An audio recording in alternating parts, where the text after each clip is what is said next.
Hello friends, welcome back to my YouTube channel. Okay friends, आप ये बिल्कुल मत सोचो कि जो है कोरोना चल रहा है। आप ये बस सोचो कि एग्जाम टाइम की प्रिपरेशन के लिए आपको छुट्टियां मिली हुई है। ठीक है, क्या हो रहा है दीन दुनिया में उससे बिल्कुल नहीं मतलब होना चाहिए स्टूडेंट्स को। स्टूडेंट लाइफ मतलब क्या, आप लोगों को अपनी केवल पढ़ाई पर ध्यान लगाना है और आपकी पढ़ाई पर ध्यान लगाने के लिए आपको सब सपोर्ट कर रहे हैं। मैं भी आपको सपोर्ट कर रहा हूँ और मेरे चैनल पे आपको डेली का डेली वीडियो मिलेगा। मैं आपको यकीन दिलाता हूँ, अगर आपने मेरे चैनल को मुझे फॉलो किया मैथ्स एंड फिजिक्स को लेकर, फिजिक्स का वीडियो मैं आपको कल या परसों से वो भी अपलोड करने लगूंगा। ठीक है फ्रेंड्स, आप बस केवल इतना ध्यान रखो कि मैं जितना आपसे कहता हूँ आप उतनी तैयारी अपनी शुरू कर दो। पार्ट 4 तक हम लोगों ने कंप्लीट कर चुके हैं। पार्ट 4 तक हम लोगों ने इनवर्स ट्रायगोनोमेट्रिक फंक्शन के सारे फॉर्मूले पढ़ लिए हैं। ठीक है फ्रेंड्स, आज हम लोग एनसीईआरटी की हम लोग क्या करेंगे, पहली एक्सरसाइज करेंगे 2.1। आज एक्सरसाइज 2.1 हम लोग करने जा रहे हैं। पार्ट 5 है। कौन सा पार्ट है? पार्ट नंबर 5 है। ठीक है फ्रेंड्स, तो पार्ट 5 है। यहाँ पर मैं आपको थोड़ा सा रेंजेस बताऊंगा कुछ चीजों की और उसके बाद हम लोग करेंगे। तो यहाँ पर आप रेंज देख लो, इस इनवर्स ट्रायगोनोमेट्रिक फंक्शन की कहाँ से कहाँ तक रेंज है और उसके बाद हम लोग डिस्कस करते हैं।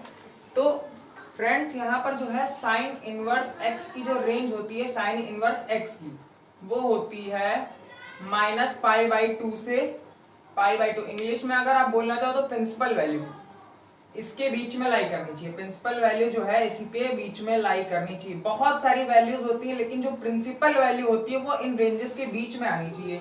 ठीक है फ्रेंड्स, जब प्रिंसिपल वैल्यू इनके बीच में आएगी तो जो है आपका आंसर करेक्ट माना जाएगा, क्योंकि क्वेश्चन में आपसे जो पूछेगा वो आपसे यही पूछने वाला है कि जो है क्वेश्चन की प्रिंसिपल वैल्यू क्या है। ठीक है फ्रेंड्स, तो प्रिंसिपल वैल्यू आपको बतानी रहेगी। पहला क्वेश्चन भी आपका यही है कि प्रिंसिपल वैल्यू क्या है।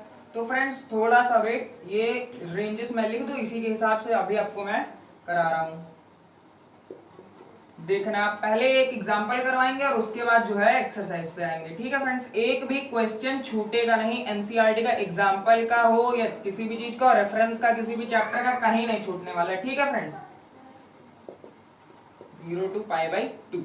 अब यहाँ पर एग्जाम्पल नंबर 1 अगर हम लोग ले, एग्जाम्पल नंबर 1, तो एग्जाम्पल नंबर 1 कह रहा है कि साइन इनवर्स 1/√2। यहाँ पर लिख लो आप लोग इवैल्यूएट स्पेलिंग फ्रेंड्स मेरी कभी कभी मिस्टेक हो जाती है तो वो आप देख लेना। Evaluate principal value of given functions. तो हम लोग को क्या करना है, प्रिंसिपल वैल्यू निकालनी है। तब प्रिंसिपल वैल्यू जो है ये जितनी भी रेंजेस आप देख रहे हो इनके बीच ही में मिलनी चाहिए। जितनी भी वैल्यूज आप देख रहे हो इनके बीच में मिलनी चाहिए। अगर आपको याद हो तो 1/√2 साइन में साइन 45 की वैल्यू होती है। और फ्रेंड्स थोड़ा सा अगर आप कंफ्यूज ना हो तो 30 को हम लोग रेडियन में लिखते हैं π/6, 45 को लिखते हैं π/4, 60 को लिखते हैं π/3, 90 को लिखते हैं π/2। ठीक है फ्रेंड्स, ये थोड़ा सा आप ध्यान रखोगे। तो साइन इनवर्स 1/√2 ये किसकी वैल्यू होती है, साइन π/4 की। ठीक है फ्रेंड्स, तो यहाँ से आपका आंसर हो जाएगा प्रिंसिपल वैल्यू, इसकी प्रिंसिपल वैल्यू पीवी जो है इस फंक्शन की हो जाएगी π/4।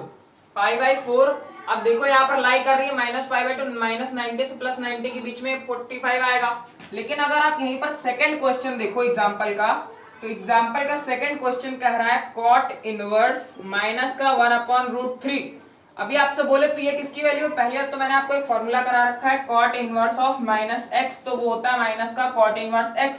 अब आप बोलोगे ये फॉर्मूला आप अप्लाई कर दो तो माइनस का साइन क्या होगा, माइनस का साइन आ जाएगा आपका बाहर और आप यहां से लिख दोगे कॉट इनवर्स, और ये वैल्यू होती है कॉट में कॉट 60 की यानी π/3 की। कॉट 60 की होती तो आप बोलोगे सर माइनस का π/3 आंसर आ जाएगा। लेकिन अगर कॉट की रेंज आप देखो तो कॉट की रेंज 0 से π/2, माइनस तो इसमें आता ही नहीं है। जब माइनस इसमें आ नहीं रहा है तो ये आंसर तो आपका प्रिंसिपल वैल्यू के लिए गलत हो जाएगा। तो यहां से हम लोग ये ना करके यहां से हम लोग ऐसा करते हैं, यहां से हम लोग लिखेंगे कॉट इनवर्स π माइनस π/3। तो ये आपका आ जाएगा कॉट इनवर्स, इसको ऐसे लिखो फ्रेंड्स, ये माइनस अंदर ही लगा लो और यहां पर लिखो कॉट π माइनस π/3, क्योंकि कॉट 180 माइनस थीटा क्या होता है, माइनस का कॉट थीटा। ये आपको यहां से मिल जाएगा। कॉट से कॉट क्या हो जाएगा, कॉट से कॉट हो जाएगा कैंसिल, और पाई माइनस पाई बाई 3 को जब आप सॉल्व करोगे तो ये 3 पाई माइनस पाई अपॉन 3 ये आपको देगा 2 पाई बाई 3। तो दोनों एग्जांपल में आपको समझ में आया कि प्रिंसिपल वैल्यू जब आपसे बोलेगा, मुख्य मान हिंदी में, प्रिंसिपल वैल्यू इंग्लिश में और हिंदी में मुख्य मान, तो आपको क्या करना है, आपको ये रेंजेस याद रखनी है और इनवर्स ट्रिग्नोमेट्रिक अगर माइनस लगा हो तो माइनस का फॉर्मूला भी आपको याद करने रहेंगे, उससे आप निकाल सकते हो बड़े आराम से। तो ये दोनों आप क्वेश्चंस नोट करो, इसके बाद हम लोग एक्सरसाइज 2.1 के पहले क्वेश्चन से स्टार्ट करते हैं। ठीक है फ्रेंड्स, ये मैं रफ कर रहा हूं यहां पर।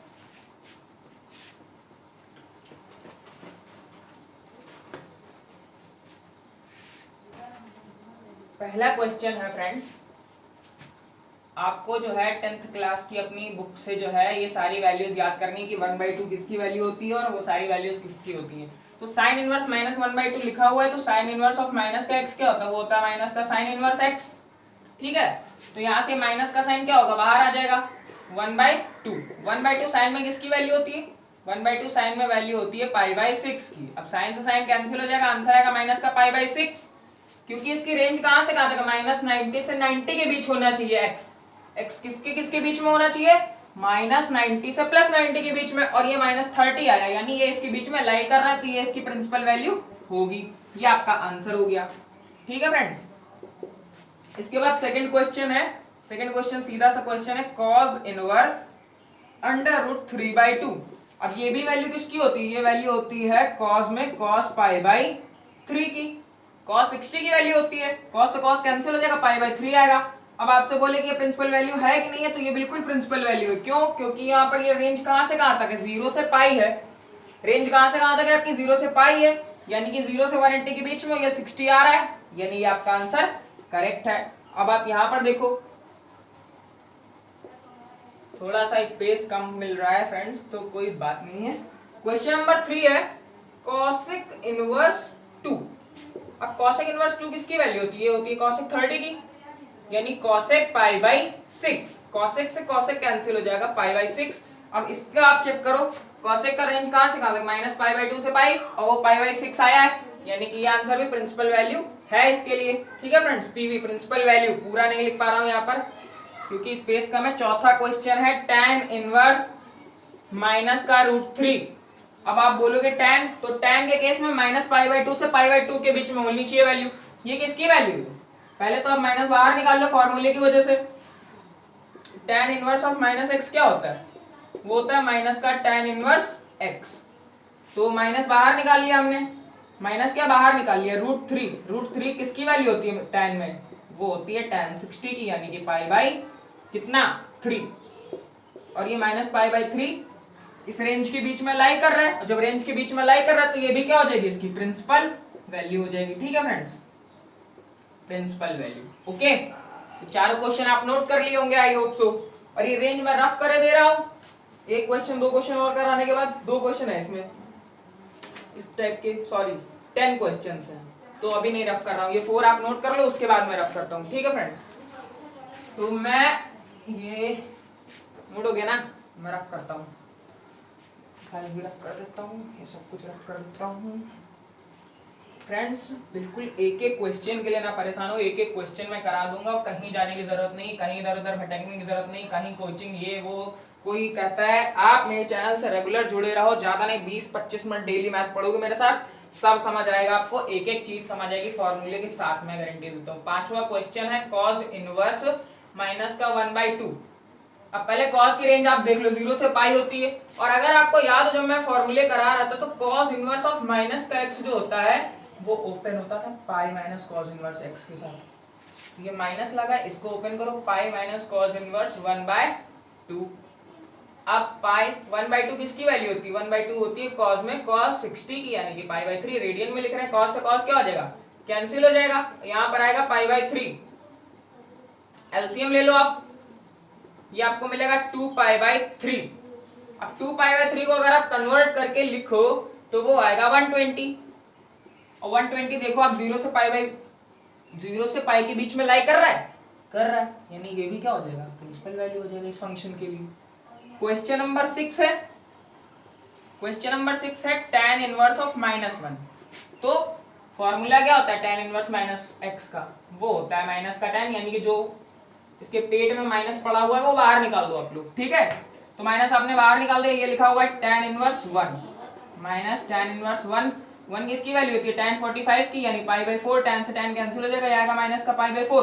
फिर से आप रेंज में आ जाओ, रेंज में जैसे ही आया आपने देखा -90 से +90 के बीच में वैल्यू होनी चाहिए, और ये क्या है माइनस का 45, तो ये भी प्रिंसिपल वैल्यू होगी। आप सीधा इसी तरीके से सॉल्व करो, इसके इक्वल में y x लेने की जरूरत नहीं है कहीं भी, आपको तरीका समझ में आना चाहिए, क्वेश्चन कोई भी नहीं काटेगा अगर आपका आंसर सही है और आपका तरीका सही है। क्वेश्चन 6 हो गया है, क्वेश्चन 7 पे आते हैं हम लोग।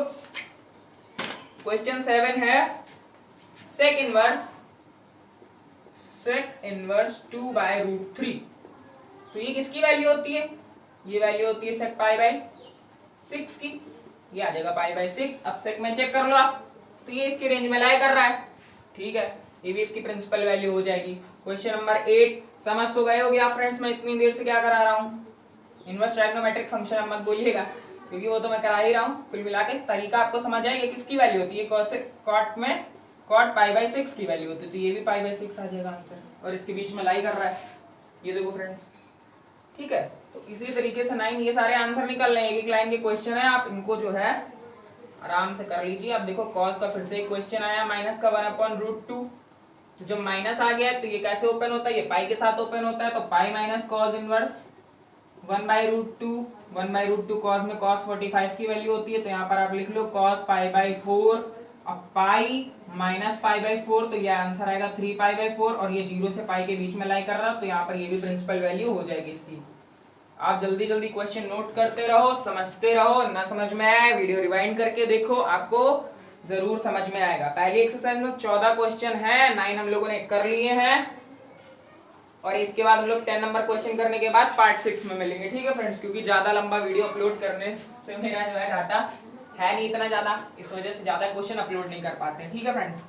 टेंशन मत लो, लंबे लंबे वीडियोस भी आपको मिलेंगे जब टाइम आएगा। अभी आप फिलहाल पूरा वीडियो देखें, और आपके जो भी 12th क्लास के फ्रेंड्स हैं आप उनके साथ शेयर करो, और चैनल को प्लीज थोड़ा सा सब्सक्राइब करवाओ, ठीक है। क्वेश्चन नंबर 10 है cosec इनवर्स माइनस का √2, फॉर्मूले से इसको क्या कर लो, माइनस बाहर निकाल लो। √2 किसकी वैल्यू होती है, √2 वैल्यू होती है cosec 45 की, दैट इज π/4, और cosec से cosec कैंसिल हो जाएगा, ये आएगा π/4, ये भी क्या है प्रिंसिपल वैल्यू है, बिकॉज ऑफ cosec का कहां से कहां तक रेंज है, -π/2 से π/2 के बीच में, और ये -45 लाई कर जाएगा। तो अच्छा फ्रेंड्स, एक इक्वेशन टाइप क्वेश्चन कर लेते हैं, फिर वीडियो का एंड करते हैं। 11th क्वेश्चन थोड़ा सा इंटरेस्टिंग है, आप ध्यान से समझोगे तो समझ आएगा। tan इनवर्स 1 लिखा हुआ है यहाँ पर, उसके बाद लिखा हुआ है cos इनवर्स माइनस का 1/2, इसके बाद लिखा हुआ है प्लस sin इनवर्स माइनस 1/2। तो यहाँ पर देखो, इसको दो तरीके से हम लोग सॉल्व कर सकते हैं, फिलहाल तो अभी पहला ही तरीका देखते हैं।